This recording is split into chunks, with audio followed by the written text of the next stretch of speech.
ইসরায়েলে বৃষ্টির মতো রকেট ছুড়ছে লেবানন। মাঝ আকাশে মুখোমুখি ইসরায়েল ও ইরান।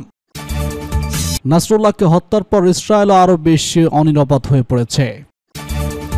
লেবানন সীমান্তে আরও 4টি শহরকে সামরিক অঞ্চল ঘোষণা ইসরায়েলের। সর্বশেষ জানিয়ে দেব নিখোঁজ ইরানের শীর্ষ জেনারেল, বাড়ছে রহস্য। ইসরায়েলে বৃষ্টির মতো রকেট ছুড়েছে লেবানন। ইসরায়েলে বৃষ্টির মতো রকেট ছুড়েছে লেবাননের প্রতিরোধ যোদ্ধা হিজবুল্লাহ। একই দিনে তারা ইসরায়েলের উত্তরাঞ্চলে অত্যন্ত 150টিরও বেশি রকেট নিক্ষেপ করেছে। সোমবার ইসরায়েলি গণমাধ্যমের বরাতে এনাদুল এজেন্সির এক প্রতিবেদনের সব তথ্য জানা গেছে। ইসরায়েলি গণমাধ্যম চ্যানেল 12 জানুয়ারিতে সর্বশেষ হানিয়া, হাইফা, ক্রাসিং, কেরাত এবং হাইফার উত্তর পূর্ব অঞ্চলে সোমবার সন্ধ্যায় 40টি রকেটের একটি ব্যারেজ নিক্ষেপ করেছে।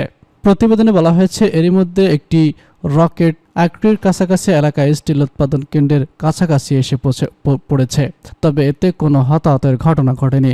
ইসরায়েলি গণমাধ্যমের প্রতিবেদনে হামলার কথা বলা হলেও কতগুলো আটকানো হয়েছে বা কোথায় কোথায় তা পড়েছে সে বিষয়ে বিস্তারিত কোনো তথ্য দেয়নি। সোমবার ইসরায়েলে ফিলিস্তিনের স্বাধীনতাকামীদের সংগঠন হামাস জানিয়েছে, যুদ্ধের প্রথম বার্ষিকীতে তারা তেল আবিব বেশ কয়েকটি রকেট হামলা চালিয়েছে। ইসরায়েলের বাহিনীর পক্ষ থেকে বলা হয়েছে, খান ইউনুস থেকে অত্যন্ত 5টি প্রজেক্টরাল নিক্ষেপ করেছে। এদিকে বিবিসির এক বিশ্লেষণে বলা হয়েছে, সার্বত্রিক যুদ্ধের দ্বারপ্রান্তে মধ্যপ্রাচ্য। গত 1 বছরে বিশ্বে অনেক বিপদের মুহূর্ত এসেছে, তবে এবারটি সব থেকে ভয়াবহ।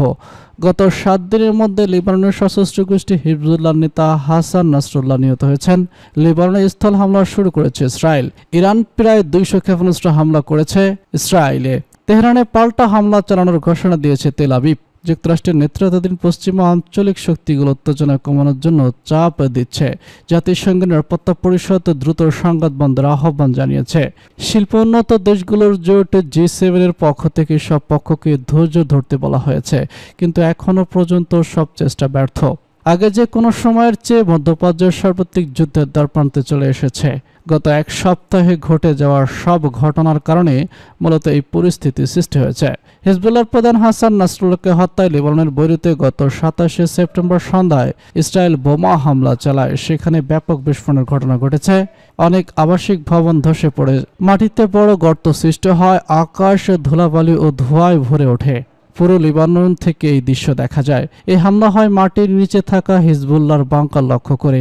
এই হামলায় নিহত হন হিজবুল্লাহ নেতা হাসান নাসরুল্লাহ। ইসরায়েলের 1 সপ্তাহ ধরে চালানো হামলায় 500 জনের বেশি মানুষ নিহত হওয়ার পর নাসরুল্লাহর মৃত্যুর খবর সামনে আসে। আরও 1 সপ্তাহ আগে এই সশস্ত্র গোষ্ঠীটিকে লক্ষ্য করে একের পর এক ওয়াকি-টকি এবং পেজার বিস্ফোরণ ঘটানো হয়। এতে কমপক্ষে 32 জন নিহত এবং 3000-এর বেশি মানুষ আহত হয়েছিল। মাঝ আকাশে মুখোমুখি ইসরায়েল ইরান, যা ঘটল। মধ্যপ্রাচ্যের পরিস্থিতির নাটকীয় মোড়। মাঝ আকাশে হলো ইসরায়েল ও ইরানের লড়াই। শুক্রবার রাতে লেবাননে ইসরায়েলি স্থল অভিযান শুরু করার পরদিন তেহরান থেকে একটি বিমান লেবানন বা সিরিয়া যাচ্ছিল, তবে ইসরায়েলের প্রতিরক্ষা বাহিনীর বাধার মুখে ইউটার্ন নিতে বাধ্য হয় ওই বিমান। নাটকীয় এই ঘটনার তথ্য জানা গেছে ফ্ল্যাট বার্নিং ওয়েবসাইট ডাটা থেকে। লেবাননের দক্ষিণাঞ্চলীয় সীমান্ত এলাকা দিয়ে শুক্রবার গভীর রাতে এই বিমান অভিযান শুরু করে ইসরায়েল, কিন্তু খুব একটা সুবিধা করতে পারছে না তারা। অবস্থার বেগতিক দেখে এখন ইসরায়েল আরও লেবাননে বিমান হামলা শুরু করেছে। ইসরায়েলের প্রতিরক্ষা বাহিনী লেবাননে তাদের এই অভিযানকে সামরিক ব্লকেড হিসেবে বর্ণনা করেছে। তারা বলছে, দীর্ঘ সময় ধরে এই অভিযান চলতে পারে। ইসরায়েল বলছে, তাদের এই ব্লকেডের উদ্দেশ্য ইরানকে ঠেকানো। তেহরান যাতে লেবাননের প্রতিরোধ যোদ্ধাদের কোনো রকম অস্ত্র সরবরাহ করতে না পারে সেই লক্ষ্যে এগোচ্ছেন তারা। সেজন্য লেবানন ও সিরিয়ার মধ্যবর্তী সব সামরিক ক্রসিংয়ে হামলা চালাচ্ছে ইসরায়েল। তাদের হামলা লক্ষ্যবস্তু হয়েছে একটি টানেলও। এছাড়া আরেকটি বেসামরিক ক্রসিংয়ে হামলা করেছে তেল আবিব। বেসামরিক ব্যক্তিরা চলাফেরার জন্য এই ক্রসিং ব্যবহার করে থাকেন, তবে ইসরায়েলের দাবি লেবাননের প্রতিরোধ যোদ্ধাও এই ক্রসিং ব্যবহার করেছিল। এরপরই সেটি লক্ষ্য করে ইসরায়েল হামলা চালায়। এমনকি বৈরুতের বেসামরিক বন্দর দিয়েও যেন ইরান কোনো অস্ত্র পাঠাতে না পারে সে ব্যাপারে সতর্ক করে দিয়েছে ইসরায়েল। দেশটি বলছে, এই ধরনের যে কোনো প্রচেষ্টা ব্যর্থ করে দেবে তারা। এর মধ্যে টাইম অফ ইসরায়েল এক প্রতিবেদন দাবি করেছে, ওই বিমানে করে লেবাননের প্রতিরোধ যোদ্ধাদের জন্য অস্ত্র নিয়ে যাওয়া হচ্ছিল, আর তখনই বাধা দিয়ে দাঁড়ায় ইসরায়েলি বাহিনী। তারা ওই বিমানটিকে মাঝ আকাশেই ফেরত পাঠায়। ঘটনাটি দুদিন আগের হলেও তার রেশ এখনও রয়েছে। ইরান থেকে ইসরায়েলের হামলা, তার পাল্টা লেবাননে ইসরায়েলের অভিযান এক সূত্র গাথা। একসঙ্গে বেশ কয়েকটি ফ্রন্টে যুদ্ধ চালিয়ে যাচ্ছে ইসরায়েল। গাজায় 1 বছর ধরে অভিযান চালাচ্ছে তারা। পাশাপাশি লেবানন শুরু করেছে স্থল অভিযান। সিরিয়া, ইরাক ও ইয়েমেনেও নিয়মিত বিরতি চলছে যুদ্ধের আগ্রাসন। এত সবের মধ্যে ইরানের সঙ্গে বড় যুদ্ধে জড়িয়ে পড়ার সংখ্যা তৈরি হয়েছে। হিজবুল্লাহকে হত্যার পর ইসরায়েল আরও বেশি অনিরাপদ হয়ে পড়েছে বলছে মার্কিন যুক্তরাষ্ট্র। লেবাননের ইসলামী প্রতিরোধ আন্দোলন হিজবুল্লাহর মহাসচিব সৈয়দ হাসান নাসরুল্লাহকে হত্যার পর ইহুদিবাদী ইসরায়েল শাসক গোষ্ঠী আরও অনিরাপদ হয়ে পড়েছে বলে জানিয়েছে মার্কিন যুক্তরাষ্ট্র। একটি প্রবন্ধে মার্কিন যুক্তরাষ্ট্র উল্লেখ করেছে যে ইহুদিবাদী শাসক গোষ্ঠী 27 সেপ্টেম্বর লেবাননের হিজবুল্লাহর মহাসচিব সৈয়দ হাসান নাসরুল্লাহকে হত্যার উদযাপন করেছে এবং গর্ববোধ করেছে। এরপরে সংবাদ মাধ্যমটি লিখেছে, এই হত্যাকাণ্ড ইসরায়েলকে আরও অনেক বেশি বিপদে ফেলেছে এবং আগের চেয়ে আরও বেশি অনিরাপদ এবং অস্থিতিশীল করতে তুলেছে। পাস্ট্রোডের মতো আমেরিকা এই গণমাধ্যম বলেছে, যদিও নাসরুল্লাহ ইহুদিদের বিরুদ্ধে জ্বালাময়ী বক্তব্য দিতেন এবং ইহুদিবাদী শাসকদের বিরুদ্ধে লেবাননের প্রতিরোধ ফ্রন্ট নেতৃত্ব দিয়েছিলেন, তবে তিনি বিচক্ষণ এবং বাস্তববাদী নেতা ছিলেন। নিউ ইয়র্কের প্রতিবেদন আরও বলা হয়েছে, নাসরুল্লাহ গাজা যুদ্ধের সময় তার এই বিচক্ষণ নীতি অব্যাহত রেখেছিলেন এবং অত্যন্ত সংযম পরিদর্শন করেছিলেন এবং লেবাননকে ইহুদিবাদী শাসক গোষ্ঠীর বিরুদ্ধে পূর্ণমাত্রায় যুদ্ধ টেনে না নিয়ে প্রতিরোধ জীবন ও গতিশীল রাখার চেষ্টা করেছিলেন। এই আমেরিকান মিডিয়ার মতে নাসরুল্লাহর হত্যাকাণ্ড কেবল হিজবুল্লাহকে পতনের দিকে যাবে না, বরং সম্ভবত এটি আন্দোলনকে ইহুদিবাদী শাসক গোষ্ঠীর দিকে সরাসরি সংঘাতের দিকে ঠেলে দিতে পারে এবং ইহুদিবাদী ইসরায়েলের বিরুদ্ধে হিজবুল্লাহর ব্যাপক এবং ধ্বংসাত্মক সামরিক পদক্ষেপ বৃদ্ধি পাবে। প্রতিবেদনে জোর দেওয়া হয়েছে যে ইতিহাসে দেখা গেছে যে একজন স্বীকৃত নেতার অপসারণে প্রায় একটি অপ্রত্যাশিত ঘটনার জন্ম দেয় এবং আরও বিপজ্জনক উত্তরসূরির উত্থাপনের দিকে পরিচালিত হয়। লেবানন সীমান্তে আরও 4টি শহরকে সামরিক অঞ্চল ঘোষণা ইসরায়েলের।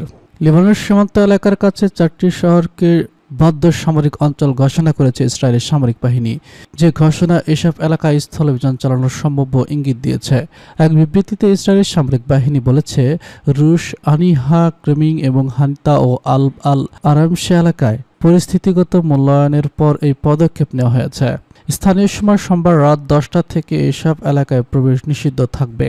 এর আগে লেবাননের বেসামরিক নাগরিকদের সিডনির উত্তর ইসরায়েলি নদী এবং রোম হানিকার পরবর্তী উপকূলীয় অঞ্চল ছেড়ে যাওয়ার জন্য আহ্বান জানান সামরিক বাহিনীর মুখপাত্র।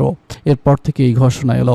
গত 23 সেপ্টেম্বর থেকে হিজবুল্লাহর চলা উত্তেজনার মধ্যে লেবাননে ব্যাপক হামলা চালিয়েছে ইসরায়েলি সেনাবাহিনী।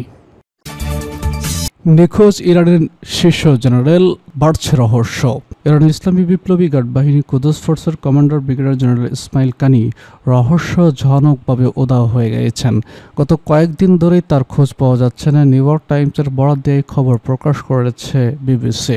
ইসরায়েলি গণমাধ্যম N12 শনিবার জানিয়েছে, ব্রিগেডিয়ার জেনারেল হয়তো বৈরুতের দক্ষিণাঞ্চলে চালানো ইসরায়েলি বাহিনীর হামলায় আহত হয়েছেন।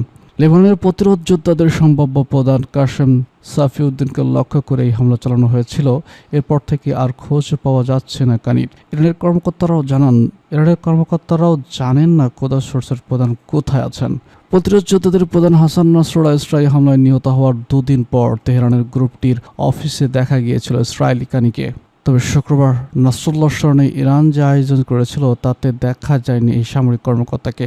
ইরানের 3টি সূত্র বরাত দিয়ে নিউ ইয়র্ক টাইমস জানায়, ইসরায়েলের হামলার পর বৈরুতে গিয়েছিলেন ইসমাইল কানি। এ নিয়ে ইরানি কর্মকর্তার নিরাপত্তা গুঞ্জনের আগুন ঘিরে রয়েছে। ইরাকের রাজধানী বাগদাদে 2020 সালে মার্কিন ড্রোন হামলায় কুদস ফোর্সের তৎকালীন প্রধান কাসেম সোলাইমানি নিহত হন। পরে ইসমাইল কানিকে রেজলিউশনারি কোরের প্রধান সামরিক গোয়েন্দা শাখা কুদসের দায়িত্ব দেওয়া হয়।